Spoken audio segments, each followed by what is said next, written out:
दोस्तों, एक ऐसी कड़वी सच्चाई है जिसे हम चाहे या ना चाहे लेकिन हमें माननी ही पड़ेगी।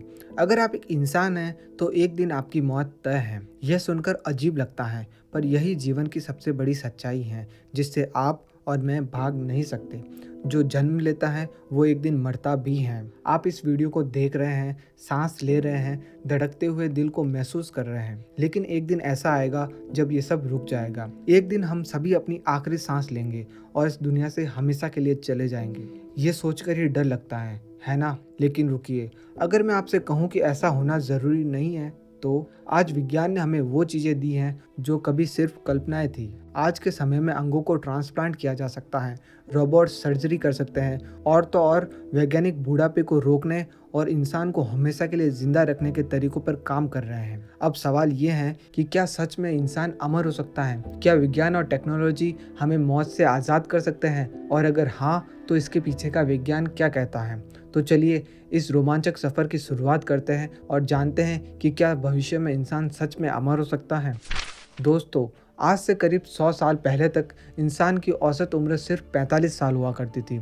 इसका कारण था उस समय मौजूद लाइलाज बीमारियां। दरअसल उस समय मेडिकल साइंस इतना विकसित नहीं हुआ था कि हर बीमारी का इलाज कर सके, जिसकी वजह से इंसान की मौत छोटी छोटी बीमारियों से ही हो जाती थी। लेकिन जैसे जैसे मेडिकल साइंस में डेवलपमेंट हुआ, हमने ज़्यादातर बीमारियों का इलाज खोज लिया। यही वजह है कि आज एक इंसान की औसत उम्र 70 साल है। तो अब सवाल उठता है कि अगर मेडिकल साइंस इसी तरह तरक्की करता रहा तो क्या हम अपने लाइफ स्पैन को इतना स्ट्रेस कर सकते हैं कि हम इमॉर्टल यानी अमर हो जाए। मैं आपको एक बात बता देता हूँ कि इस दुनिया में कोई भी चीज़ अमर नहीं है, यहाँ तक कि एक दिन हमारी पृथ्वी और सूरज का भी अंत हो जाएगा। तो हम इंसान क्या चीज़ है? लेकिन यहाँ पर एक संभावना है कि टेक्नोलॉजी की मदद से हम अपने लाइफ स्पैन को इतना बढ़ा सकते हैं कि हम लगभग अमर हो जाए, यानी कि हम कई 100 सालों तक आसानी से जिंदा रह पाए। अब आप सोच रहे होंगे कि भला टेक्नोलॉजी की मदद से ऐसा कैसे हो सकता है।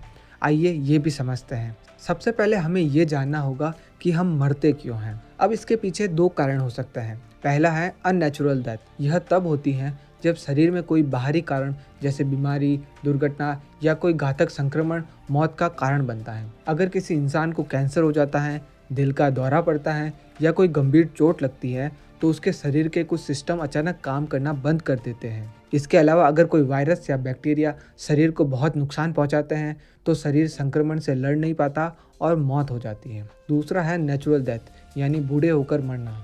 दरअसल जब हम बूढ़े होते हैं तब हमारे शरीर की कोशिका यानी सेल्स कमज़ोर पड़ने लगती हैं। इसका मतलब है कि हमारे सेल्स दूसरे नए सेल्स को जन्म देने में सक्षम नहीं रहती। सेल्स का एक विशेष जीवन काल होता है। जब वे खत्म होती है तो शरीर को नए और स्वस्थ कोशिकाओं की ज़रूरत होती है। लेकिन जैसे जैसे उम्र बढ़ती है यह प्रक्रिया धीमी होती जाती है। साथ ही डीएनए में टेलोमेरेज नामक संरचनाएं होती हैं जो कोशिकाओं के विभाजन के दौरान छोटी होती जाती है।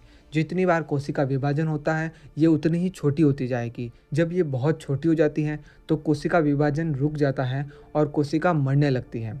यही कारण है कि जैसे जैसे हम बूढ़े होते हैं हमारे अंग और सिस्टम काम करना बंद कर देते हैं और अंत में हम मर जाते हैं। अब अगर हम किसी तरह हमारे शरीर के हर उस सेल को रिपेयर कर सके जो मरने वाला है तो क्या होगा? क्या हम खुद को उन बूढ़ी कोशिकाओं से बचा सकते हैं और शरीर को फिर से जवान बना सकते हैं? इसका जवाब है शायद हाँ। नैनोबॉट्स के जरिए भविष्य में इंसान के सेल्स को मरने से बचाया जा सकेगा।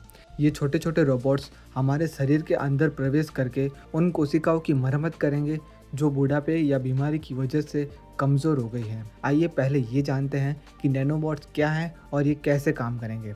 दरअसल नैनोबॉट्स ऐसे माइक्रोस्कोपिक रोबोट्स होते हैं जो हमारी कोशिकाओं के स्तर पर काम करेंगे।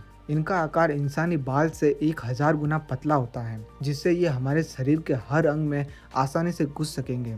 इनका काम होगा कोशिकाओं को मरने से बचाना, उनका पुनर्निर्माण करना और किसी भी प्रकार की बीमारी के प्रभाव को कम करना। ये हर समय हमारे शरीर में मौजूद रहेंगे और इन्हें हमारे दिमाग द्वारा नियंत्रित किया जाएगा। दरअसल हमारे दिमाग में इन नैनोबॉट्स को चलाने के लिए एक सिस्टम होगा जो उनके कामों को सही दिशा में गाइड करेगा। चलिए इसे एक उदाहरण से समझते हैं। अगर किसी इंसान के दिल में कुछ कोशिकाएं मर रही हैं और उसके दिल की मांसपेशियां कमज़ोर हो रही हैं तो ये चीज़ सबसे पहले हमारे दिमाग को पता चलेगी और फिर वो नैनोबॉट्स को सिग्नल भेजेगा। उसके बाद नैनोबॉट्स को उस एरिया में भेजा जाएगा और ये उन कोशिकाओं को रिपेयर करेंगे ताकि दिल फिर से पूरी तरह से काम कर सके। इसके अलावा नैनोबॉट्स हमारे द्वारा खाए गए हैवी और ऑयली फूड को भी डाइजेस्ट करने में सक्षम होंगे। ये हमारे द्वारा खाए गए भोजन में से ज़रूरी पोषक तत्व निकाल कर उसे बॉडी की ग्रोथ में इस्तेमाल करेंगे और जो वेस्ट होगा उसे बाहर निकाल देंगे। अगर ये तकनीक पूरी तरह विकसित हो जाती है तो हम खुद हमारी बॉडी को रिपेयर करके एक लंबी उम्र जी सकते हैं।